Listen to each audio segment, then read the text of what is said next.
What would I do without your smart mouth? Drawing me in and you kicking me out. You got my head spinning, no kidding. I can't pin you down. What's going on in that? These images that you are seeing are not fake. These are the images of our future. We have to stop global warming before it's too late.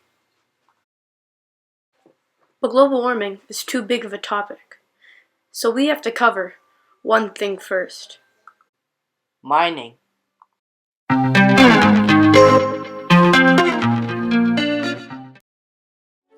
It's hard to believe that nearly 40% of our country's electricity still comes from coal, a dirty, outdated energy source. Coal not only causes health problems, but it's also the main contributor to climate disruption. Just how bad is coal? In mountaintop removal mining, coal companies clear-cut forests and literally blow the tops off mountains to get the coal. This process dumps millions of tons of waste into our streams and poisons our drinking water. But mining coal is only the beginning. Burning coal generates smog. Mercury rains down into our oceans, rivers, and lakes, contaminating our fish and seafood. And even after coal is burned, the waste that's left over is bad for our health. Each year, coal plants generate more than 140 million tons of toxic waste called coal ash that's stored in thousands of pits across the country. Enough toxic waste to fill more than 400,000 Olympic-sized swimming pools. Mining is one of the reasons why we have global warming and climate change today. It produces the most carbon dioxide and a lot of methane gas. When underground mining occurs, miners begin waste up to the surface, which means when it comes in contact with the air, it becomes toxic. About 8% of methane gas is released from mining, according to Greenpeace. Carbon dioxide, or as it is known by its chemical symbol, CO2. If we pump much more of it into the atmosphere, the argument goes, we're going to alter the climate, catastrophically. According to the Intergovernmental Panel on Climate Change, the IPCC, CO2 emissions from fossil fuels, which constitute 85% of our energy use, must be reduced. Mining practices usually set coal on fire, and this fire can burn for decades. When miners dig for coal, small pockets of methane gas are released when the coal is mined. Many countries such as China or India use coal fires to produce energy. Coal is the most polluted way to produce energy, according to the Chinese government. Companies also need lots of land to mine, so companies clear cut, which cause more CO2 because there are less trees to take in the carbon. Mining is a big issue, but we're not the only people who care. We have absolutely unbelievable devastation up here in Canada as a massive mining waste spill has caused a water ban up here in Canada. Now millions of cubic meters of water, sand, and chemicals were released into the waterways of British Columbia, Canada from this breached mine tailings pond. Now, there's a total water ban for residents in this area. They're saying some 10 million cubic meters of water and 4.5 million cubic meters of fine sand from the tailing ponds of Mount Poly.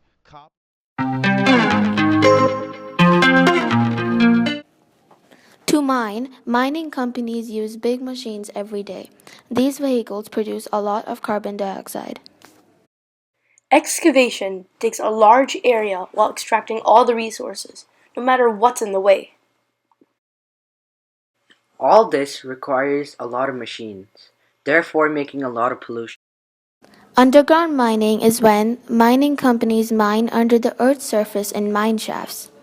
Underground mining can cause millions of tons of sulfur dioxide and nitrogen dioxide, which are leading causes of smog and acid rain.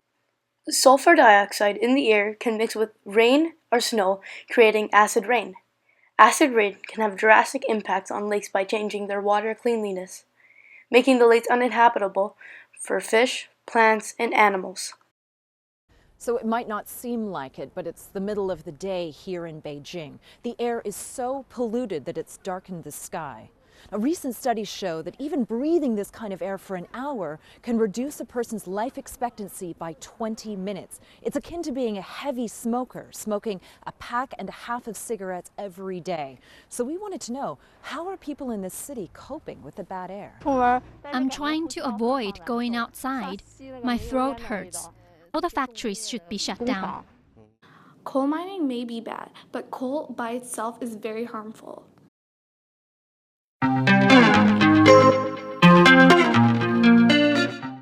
Coal fires are real, and they happen all over the world. 15 to 20 million tons of coal burn uncontrollable every year in China alone. These fires can burn from years to decades to centuries, and they fill up the sky with too much smoke and CO2. The cause of the coal fires can be of mining accidents and improper mining techniques. As you can imagine, this produces a lot of CO2 and many toxic gases. The coal fires may produce energy, but coal energy is one of the most polluted ways of producing energy. Coal fires are real. Just take a look at this. Did you know there's fires that burn underground for thousands of years? It may sound like a horror film, but it's actually happening all over the world. The town Centralia, Pennsylvania once boasted a booming population of over 1,200 people. Now empty lots and cracked pavements sit on top of a giant burning pit of fire. Seriously, a fire has been burning underground since May of 1962. It all started when a bit of garbage in a nearby landfill started smoldering. Since the landfill was built on top of an old coal mine, it was only a matter of time before the fire reached the coal. Some 50-odd years later, and numerous attempts to put it out, the coal fire now stretches nearly 400 acres. It smolders just below the surface. This all sounds very bad, but there's always a solution.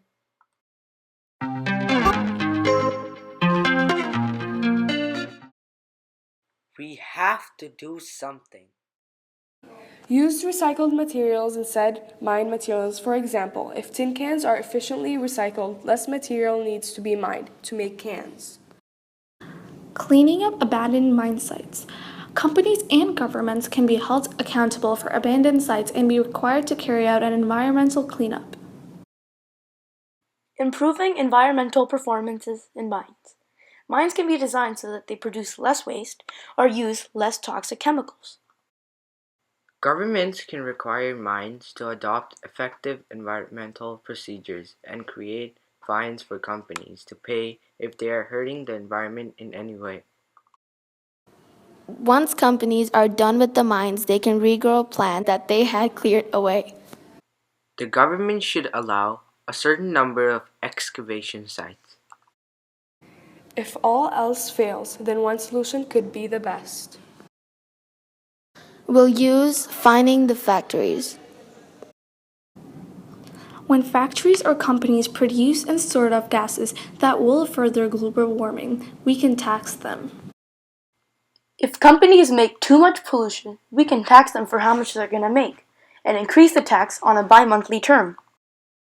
If the companies reduce the number of gases produced by a large portion, the government will reward the company with money. This evens out the amount of money because of the amount of income the government will get from the several companies. If the company doesn't agree, then multiply warning will be given. This is the best solution that we think everyone can agree with. We're not the only people who think it's time to make a change. But there are a lot of people who want to help. Just take a look at this. EPA, take a stand! Appalachian Health is in your hands! EPA, take a stand! Appalachian Health is in your hands! We're here to tell the EPA to enforce the Clean Water Act, protect the people of Appalachia from mountaintop removal pollution.